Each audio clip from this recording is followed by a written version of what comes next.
Hello and welcome to my talk DevSecOps Up and Running with JFrog Xray. My name is Sven Ruppert and I'm developer advocate at JFrog. What we want to do today is we want to see first the difference between DevOps and DevSecOps, just to have an idea where are the pain points and what you should avoid. After this, I will have a few minutes about why DevSecOps will minimize the risk in your projects and for your business. And after this, we will have a view like a developer. So what the developer will see in daily life. And after this, we will have a few points about the architecture and what you can do here. And the last one will be how to integrate all this in existing infrastructure. Difference between DevOps and DevSecOps. If you're looking at the internet, especially for Wikipedia, you will see that DevOps is a well-defined thing.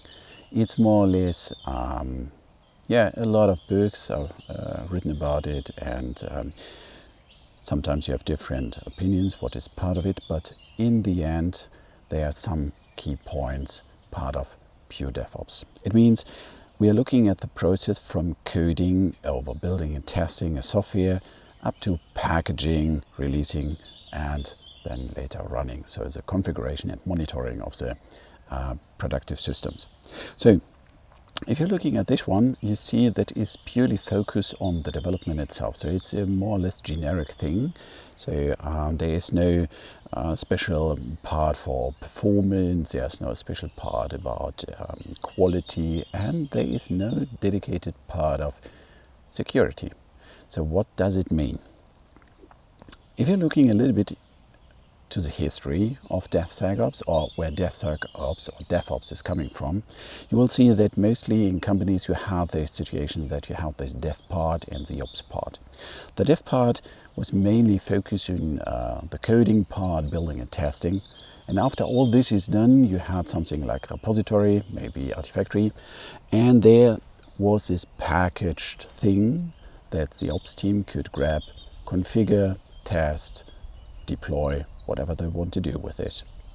So this is not good because you have two dedicated teams, or there's a big border between this. So it makes sense to make this more or less transparent, so that you have not the dev part and the ops part, and it means that everybody should be aware of all these things. If you're looking at this one, the first question is, where is the right place for security itself? Do we have to add one dedicated point in this pipeline for security testing? Maybe you are asking if security is just a product you can buy. Or will security mean that I'm slow in production because I have to do more things now? One more item in my pipeline. So all this, if you're just looking at security itself and define security as one place in your pipeline, then it's not really optimal for your process and business. So to give an answer to a few of these questions, so security is tested after, for example, performance or after whatever? No. Security is not one dedicated step in your pipeline that you should focus on. Security is something that should be everywhere. It makes no sense just to hire someone with a security background and he's ignoring the rest of the team, or the team is ignoring him, or whatever you want to have. So it's not just hiring one guy that is now responsible for security and that's it. So security is more, it's something for the team itself. And if you're thinking about what a developer should feel, it's definitely wrong if he will have the feeling that security is just bringing tight borders around him. It's not losing control. Security is something that will be integrated, and security is something that maybe will give you more freedom that you had before, because you can make decisions faster and easier because you know what is coming. So DevSecOps is more like a culture. It's something you will see keywords like security first, for example, or zero trust environments or whatever. So security is more, or DevSecOps is something like a philosophy, something like performance, something like quality.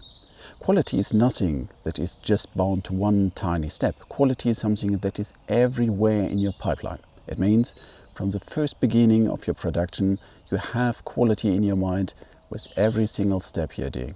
The same with security. If you're going to security, right now from the first line of code, security should be one part you have an eye on. That means security must be introduced as early as possible. So not only after everything is coded and use cases are done, it makes sense to introduce security right now from the first line of code. I will show you how this could look like for you. So it means security is part of the whole life cycle.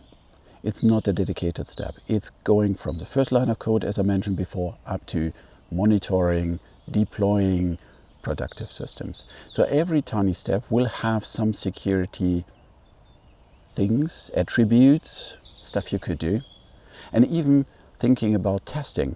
So just thinking about testing functionality is one thing, but if you have security in mind, even during your TDD phase, you could have something like risky payload testing and all this stuff.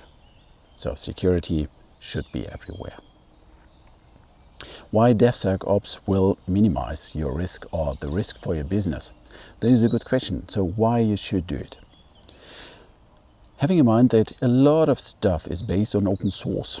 In the Java world, you're speaking about 60 up to whatever percentage. So a lot of stuff in your product or project will be a dependency, will be coded from someone else, will be maintained by other people.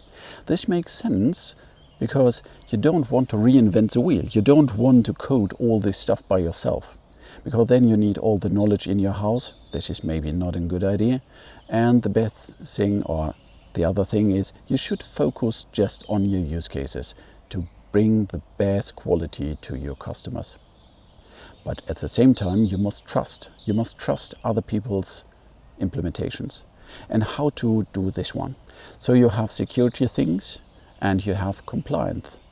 So both must be available, the information about it. So open source is good because you can analyze it easily and fast. Everything is accessible. With closed source, it's mostly a little bit more tricky because you have to do all this stuff indirectly.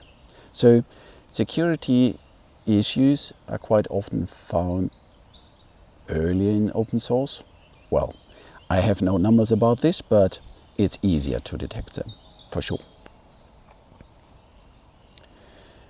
Another thing, as I mentioned, is compliance. Open source means you have a big bunch of different licenses. Different license means that some of these licenses are good for your business and some licenses are just poison. So sometimes it's a really bad idea if you just trust the license that this project is giving you or declaring. Maybe some transitive dependencies are just not the same license or a license that really fits to your business. So you have to check all transitive dependencies as well, if they are using the right license and if they are declared right. So make sure that you have a full overview about all stuff that is part of your project or business. DevSecOps or DevOps in general means that you have to speed up your production in terms of automate as much as possible. If you have a CI pipeline, this is a way to go to make as much as possible in the CI pipeline, because this is doing stuff again and again with the same quality, and you can just increase speed with automating things. The next thing is, it's good for security and for quality if you're removing all boring parts from your production, because with this, people are more focused on the tasks that are really important, and this means you can increase quality and security. So not only bugs, but even compliance and security issues should be killed as soon as possible in your project. Okay, what the dev will see. What the dev will see, have in mind that, for example, you have a new feature, a new use case, whatever you want to integrate in your product or your project.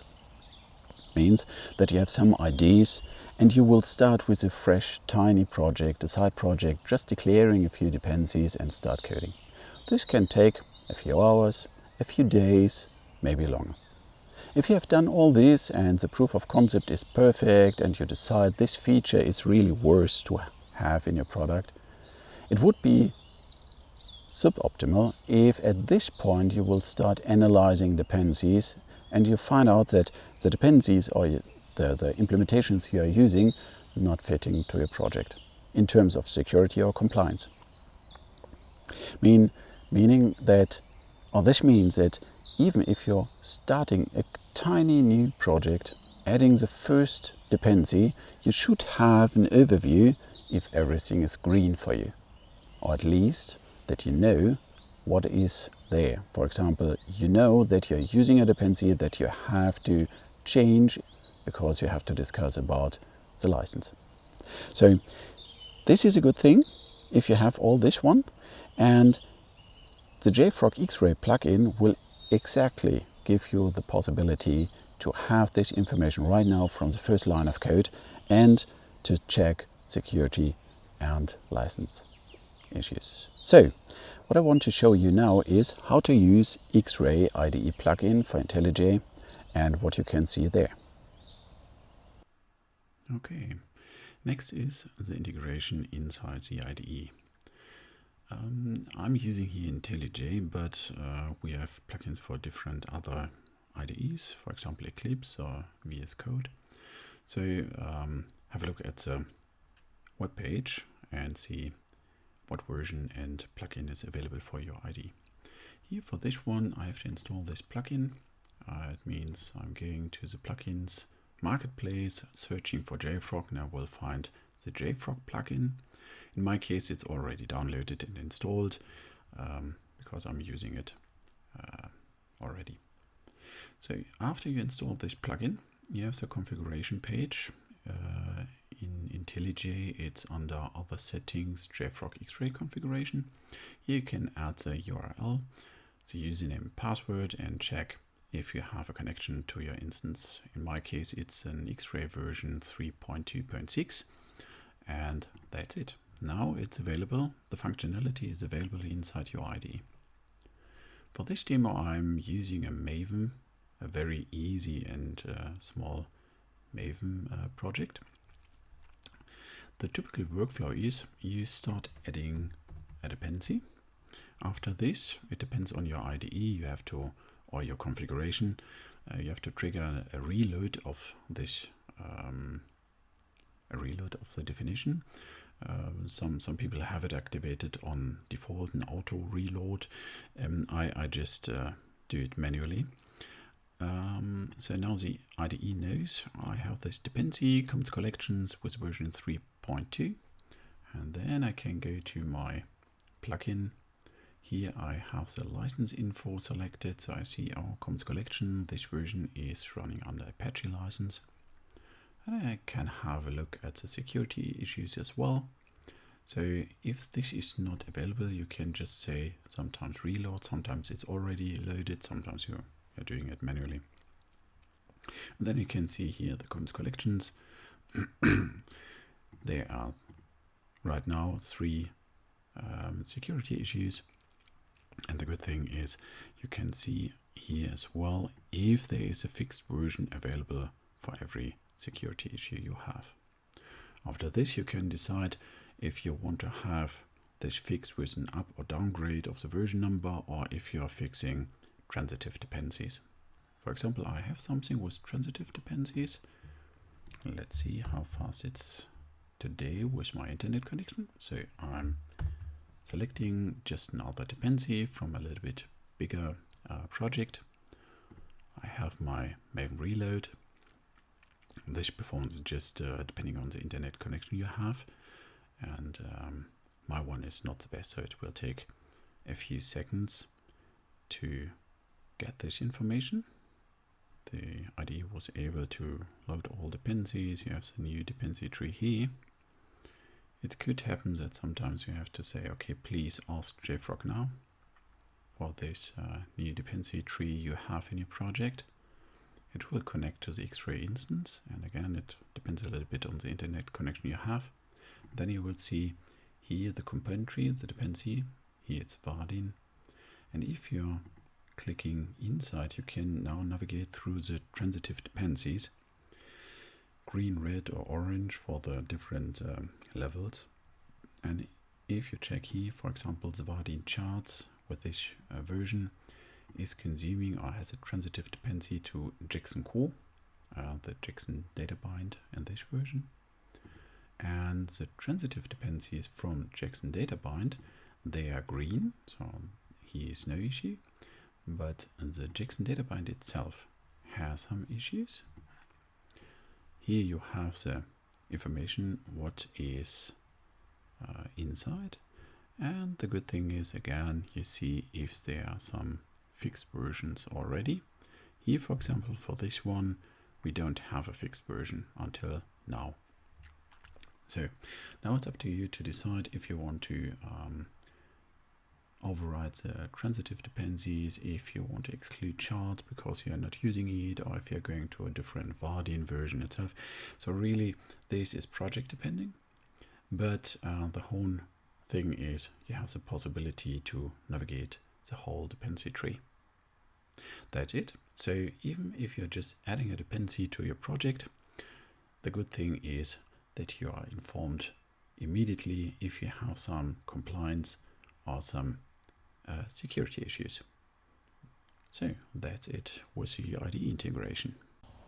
Okay, after we saw now what's possible in the IDE and how this will looks like for a developer, the next thing is that I want to talk a little bit about the architecture, how to integrate all this stuff. For example, if you have this Artifactory as first barrier to the internet and everything will be stored and loaded over Artifactory, for example, all Maven dependencies, you have the possibility that Xray is just scanning all this content and will give you the possibility to break builds and all this stuff. Everything you can do here is accessible via a REST API as well as a Web UI, or REST API and Web UI. That means everything together is the unified platform with all parts of the JFrog product, and you can go via REST to all functionalities as well as via the Web UI. So it means you have there a repository. You will start adding rules to make sure that all your compliance and security issues and behaviors and all this stuff is declared. You will create policies, and if you have policies, you can connect this one to the resources that should be checked.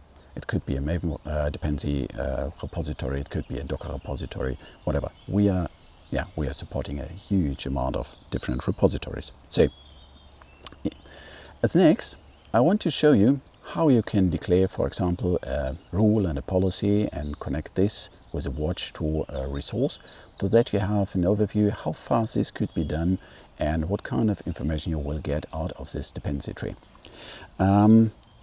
This one. And have in mind, everything is available, what I'm showing next, via the Web UI as well as the REST API. Okay, let's have a look at the JFrog platform Xray installation. This is here my software as a service instance, but you can have the same as this one on-prem. If you want to try out what I'm showing here right now, I will give you the link for the trials a little bit later. So you can ramp up a trial. It will take approximately 10 minutes or so. And then you have a whole platform installation on a cloud or in a cloud. And then you can try all this by yourself. So if you have your platform, log in and go to the menu point security and compliance. Here we'll have two different menu entries. You have to start with policies because policies are used inside watches. A policy is a stateless definition what should happen if you find something depending on your definitions. I will create now a new policy. You have to define a logical name for this. Say policy -demo. If you have to deal with a lot of policies, just think about a naming schema so that this is scaling over the time. First of all, you have to decide if it is something from the area security or license or compliance issues, I will select security. You can add a description, but have in mind that this description must be in sync with all changes you are doing over the time. So I personally just leave it blank here right now. A policy is a composition of rules, and rules is a fine-grained thing. Here, exactly the same like a few seconds before. You need a logical name. Then you can choose what's you can use some predefined levels, or you can define the CVSS score by yourself. I just say grab everything, and now you know how sensitive this should be, this rule. And the next thing is you have to define what is the action that should be triggered, or the thing that should happen. So generate violation, sorry for this. Generate violation is just a thing, or it's just the entry in the web UI we'll show you in a few minutes.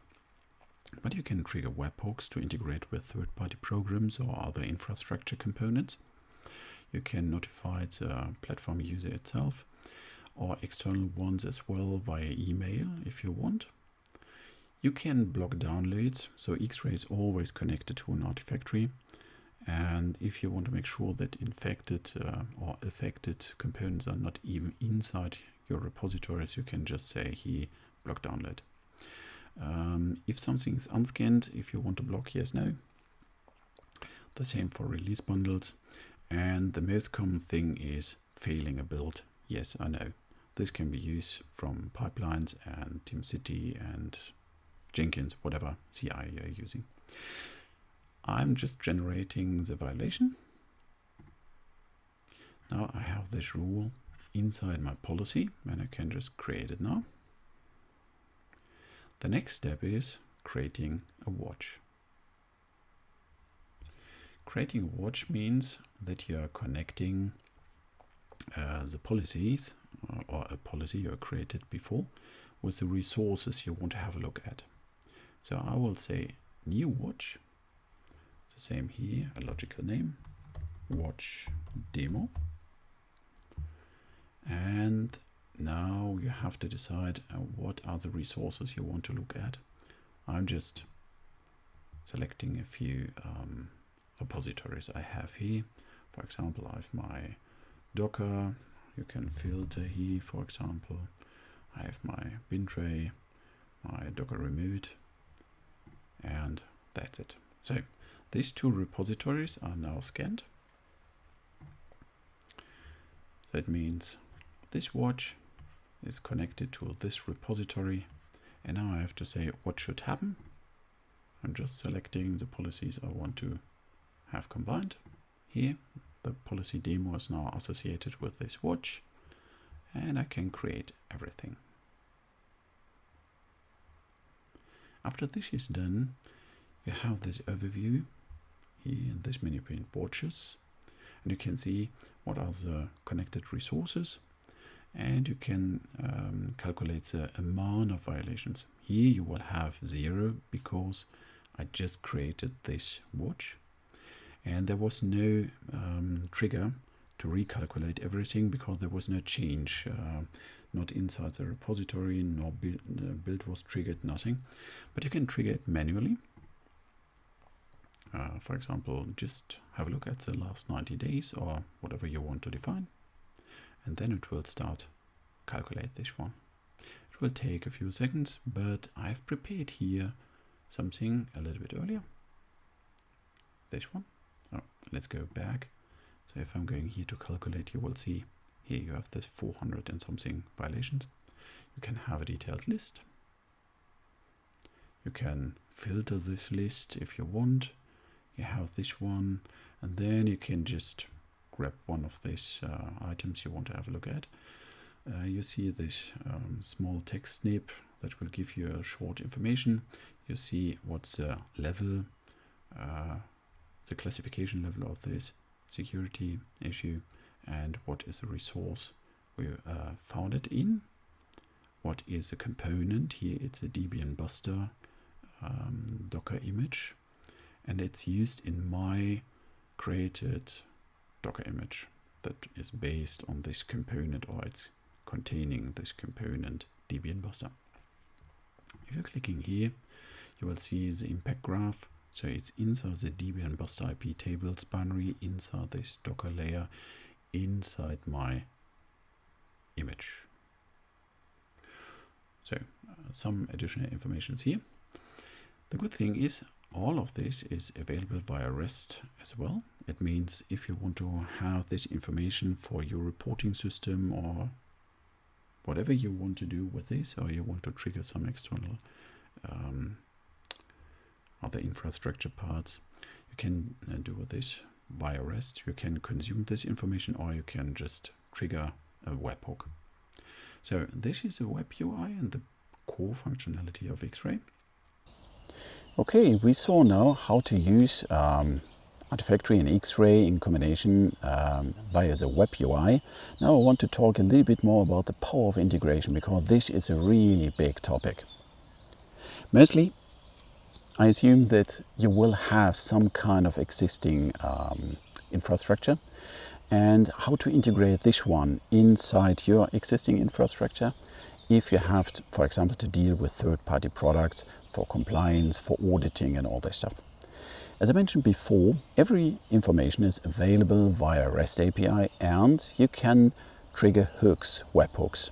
So it means not even breaking a build is possible inside your CI pipeline, but you can notify via email, or you can start with a webhook, an external process, and you can have third-party products grabbing all this data out of Xray, out of Artifactory to consume it. It could be for reporting, for compliance reportings. You can start dynamic workflows based on webhooks.